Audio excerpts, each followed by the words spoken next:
এই যে শুনছো, আমার পকেটে 2000 টাকা নোট ছিল, তুমি কি নিয়েছো? পকেটে নেই তো? নিইনি আমি, নিলে কি বলতাম না? আরে নিলে বলে দাও না, লুকানোর কি আছে? মানেটা কি? তুমি তোমার বউকে সন্দেহ করছো সামান্য 2000 টাকার জন্য? লজ্জা পাচ্ছে তোমার এই কথা শুনে। আমি সামান্য তোমার 2000 টাকা নিয়েছি। রাগের কি আছে? আমি তো বুঝতে পারছি তুমি টাকাটা নাও। টাকাটা তো ও নেই। সমীর কারে ফোন করে বলে দিই। হ্যালো সমীর, বলছি না তুই ওকে যে 2000 টাকাটা দিয়েছিস না, পকেটে রেখেছিস, সেই টাকাটা খুঁজে পাচ্ছে না, বুঝেছিস?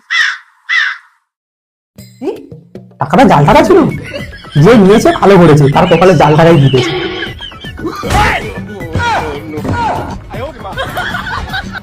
আর তোমার 2000 টাকা জাল টাকা নিয়ে বড়াই করছে আবার। আমার লাগবে না তোমার 2000 টাকা। জাল টাকা দিয়ে আমাকে আরে আমার বউটা নিজেকে খুব সিয়ানা মনে করে।